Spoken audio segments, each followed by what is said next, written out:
어둠이 채 물러서지 않은 이른 새벽, 양손이 피로 물든 할머니 한 분이 병원 응급실로 실려왔습니다. 환자는 일단은 별로 좋지는 않은 상황이었죠. 그러니까 동맥이 끊어지고 출혈이 상당히 있는 상태였고, 특히 왼쪽 같은 경우에 이제 관통상, 칼이 뚫고 들어가서 반대쪽으로 뚫고 나오는 그런 모양의 상처들이 좀 있었고요. 신속한 응급수술 덕분에 다행히 큰 고비를 넘겼지만 정작 이상한 일은 할머니가 의식을 되찾은 뒤 시작됐다고 합니다. 저희가 회진을 돌거나 그럴 때 환자 리스트가 있습니다. 아침마다 환자 이름이 박혀 있어서 굉장히 좀 황당했습니다. 어찌 된 일인지 할머니가 입원한 3일 동안 매일 이름이 바뀌었다는 겁니다. 3개의 이름을 가진 할머니. 피해자분이 이름이랑 생년월일만 얘기를 했는데 그런 사람이 존재하지 않고 다른 사람으로 확인이 계속 되더라고요. 왜 할머니는 그토록 집요하게 자신의 신분을 감추려 한 걸까요? 사건은 지난 8월 18일 경기도에 있는 한 고시원에서 벌어졌습니다. 새벽 5시가 조금 넘은 시각 한 남성이 화장실로 향합니다.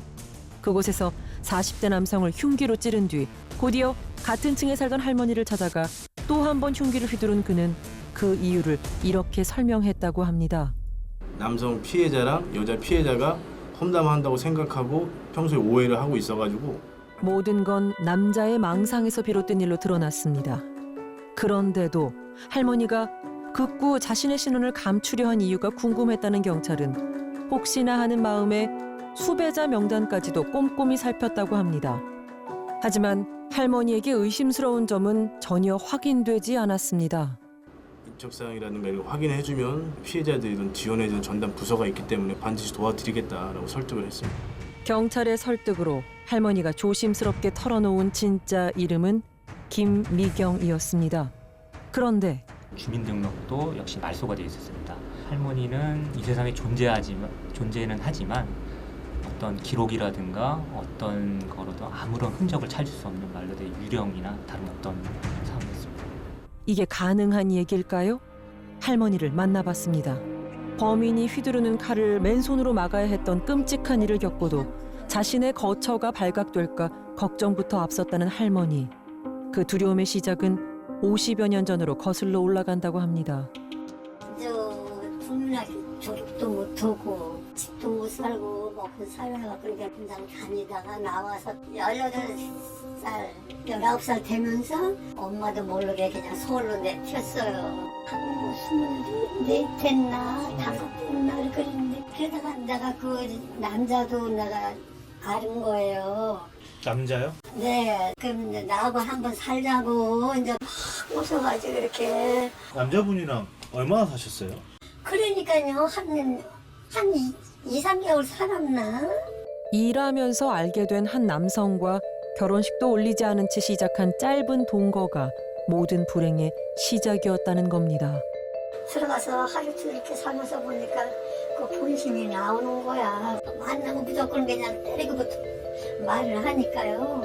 진짜 연탄치게 놨다 오늘 못 때리고 있어요. 폭행을 견디다 못해 그 집을 도망쳐 나왔지만 그때마다 남잔 할머니가 있는 곳을 기가 막히게 알고 찾아왔다고 했습니다. 어쩌다 집에 한번 나가면은 엄마가 왔다 갔다 하고 우리 엄마도 그러더라니까 어디 가서 뭘 숨어 살아. 넌 봤다면 너 죽는다고 그냥 엄마가 그래가지고 그래서 내가 지금 이렇게 두 형제도 안 보면 나고 내가 지금 이렇게 살아.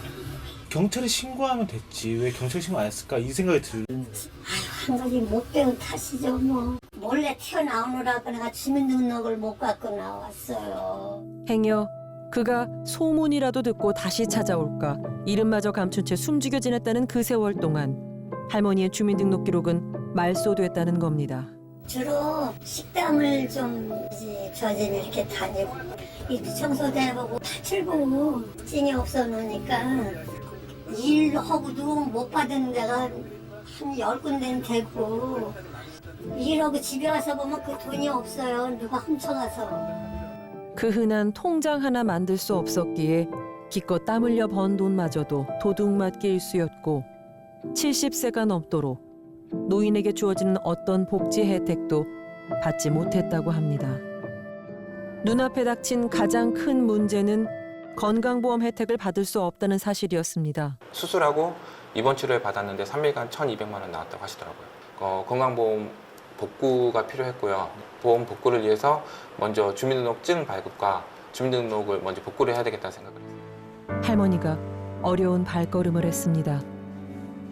수십 년 만에 자신의 진짜 이름을 한자 한자 써내려가는 할머니.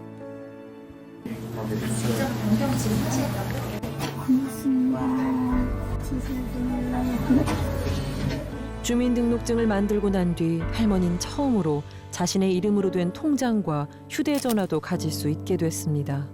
이런 간단하고도 당연한 일들이 할머니에겐 왜 그리 어려웠던 걸까요? 그런데 며칠 뒤 당혹스러운 소식이 들려왔습니다. 할머님을 도울 수 있는 가족들이 있는지를 먼저 찾아보기 위해서 할머니 동의를 받고 가족관계 등록부를 열람을 했습니다. 열람을 했는데 법적으로 가족관계 등록부에 배우자가 등재되어 있었습니다. 자신도 모르는 사이 혼인 신고가 돼 있다니 그저 기가 찰 노릇이라는 김 씨 할머니. 세상에 이런 일이 세상에 나한테 닥치리라고. 그런데 문제는 그게 다가 아닙니다. 기초연금 같은 경우는 가족관계 등록부상 배우자가 있잖아요. 이제 기초생활수급자를 신청을 할 건데 지금 가족관계 등록부상 법적으로 묶여있기 때문에 연락을 할 수밖에 없는 상황이에요. 이 모든 문제와 걱정을 정리하기 위한 최선의 방법은 하나뿐입니다. 법적으로 두 사람의 혼인 관계를 정리하는 일입니다. 그 사람이 패니까 도망간 사이에 혼인이 되어 버린 거잖아요. 결혼을 한 것도 아닌데 결혼을 원한 것도 아닌데 결혼이 되어 있는 거잖아요. 그러니까 그거를 끊자는 거예요. 그거를 혼인 무효 소송이라는 게 있어요. 그게 얼마 있으면 이제 도 죽을 거 아니야. 그러니까 내가 이왕 숨은 김에 그냥 이렇게 내 이렇게 정체만 숨겨줄 수 없나 나는 그 얘기야. 그렇게 따지다 보면 또 이제 그게 승질이 나가지고 또 이제 뒤를 나한테 온다. 그가 찾아올까봐 두렵다면서도 어찌된 일인지 법적인 부부관계를 정리하는 일조차 썩 내켜하지 않는 할머니. 그러는 사이 경찰로부터 연락이 왔습니다. 지난 2013년 경에 지금 법률상 배우자이신 분께서 할머니를 가출인 신고를 한 그런 이력이 지금 확인이 됐습니다. 일단은 저희 경찰 입장에서는 가출인이 발견되어 있기 때문에 생전 여부라든가 어떤 간단한 정보는 가출 신고자인 법률상 배우자에게 통보를 해야 되는 그런 상황입니다. 할머니를 찾았다는 사실이 그에게 통보된 만큼 할머니가 우려했던 일이 벌어질 가능성도 더 커진 게 사실입니다. 아무래도 그를 만나봐야겠습니다. 그 남성 오 씨가 살았다는 동네부터 찾아가 봤습니다. 여기 살시긴 사셨었어요? 있었어요. 언제쯤에? 오래됐지. 그가 이사를 갔다는 곳으로 찾아갔습니다. 기다린 지 얼마나 됐을까? 나왔어요. 오 씨로 보이는 한 노인이 나타났습니다. 조심스럽게 그에게 다가갔습니다. 할아버지, 다름이 아니고 먼저 여쭤보려고 제가 SBS에서 나왔거든요? 저희가 한 할머니 얘기를 들었어요. 할머니 아세요? 어떻게 알아? 할아버지 어떻게 알아? 할머니의 이름을 듣고 표정이 변하는 걸 보니 우리가 찾던 그 남성이 맞는 것 같습니다. 어머님은 이렇게 얘기를 했어요. 저한테 폭행 있어서 자기가 도망쳐 나왔다. 빨리 아직도 제 요즘이 아니야. 상상을 초월하네. 상상을 초월. 그럼 뭐 결혼식도 안 했다고 그랬겠네. 결혼식을 했어요? 했지. 초대문에 노란오늘 시장에가 했어. 그리고 할아버지는 우리에게 결혼식 사진 한 장을 보여줬습니다. 한눈에도 사진 속 신랑 신부가 젊은 오 씨 할아버지와 김 씨 할머니임을 알아볼 수 있습니다. 그래서 같이 결혼했는데 그 시가 되어 됐으니까 그거 해줘야겠다라고 생각을 해서 나보고 자꾸 한 뭐라 그래 사진을 갖다 줘. 그러니까 식당이 아닌 이종사촌의 소개로 할머니를 만났고 1968년 할머니와 동거를 시작한 지 1년 만에 혼인신고를 하고 결혼식도 올렸다는 겁니다. 부부 사이에 문제가 생긴 건 그로부터 9년 뒤인 1977년 할아버지가 해외로 일을 하러 나가면서부터였다고 할아버진 주장했습니다. 그때는 남자들이 그냥 꼬셔가지고 여자들 등치 먹는 게 많았잖아. 형수가 이제 그걸 아는 거야. 우리 할중 형수가 알아가지고 나한테 편지를 하는 거야. 이게 그냥 넘어갈 일이 아니다. 할아버지가 해외에 머무는 동안 할머니가 외도를 했다는 소식을 들었다는 겁니다. 몇 차례 집 나간 아내를 집으로 데려와 가정을 유지하려 노력도 했지만 그러한 기대마저 완전히 접기로 결심한 게 벌써 20년 전의 일이라고 했습니다. 이 말이 모두 사실이라면 할아버지는 왜 지금까지 할머니와 이혼을 하지 않았던 걸까요? 도망가는 게 너무 궁금해. 그래서 같이 신고를 한 거야. 이혼하려고. 그간 작성해둔 이혼 관련 서류도 우리에게 보여줬습니다. 이혼 청구 의소 네. 이런 거 다 써놓으셨구나. 서울가정법원 2013년 이걸 내셨어요? 이건 보낼 때니까 아직 바빠가지고. 혼란스럽습니다. 이 상황을 대체 어떻게 받아들여야 하는 걸까요? 우리는 할머니를 다시 만났습니다. 할아버지는 할머니를 때린 적이 없대요. 그러지. 그러고도 남어. 그러니까. 그렇게 나쁜 놈이니까. 결혼을 했다고 하던데. 내가 네. 다 개소리. 나는 내가 많이 이렇게 바람피 그런데 지금 왜 이렇게 혼자 살아. 남자하고 살아야지. 아니 근데 그 할아버지가 이혼하고 싶대요. 나는 진짜 나는 거 좋아하는 내가 저거 없으니까 이혼하라고 그래. 진짜 제발 좀. 믿었던 아내에게 배신을 당했다는 남편과 남편의 폭행이 무서워 수십 년을 도망자로 살았다는 아내. 무엇이 두 사람의 인연을 악연으로 만들고 두 사람의 인생을 이토록 올감했던 걸까요?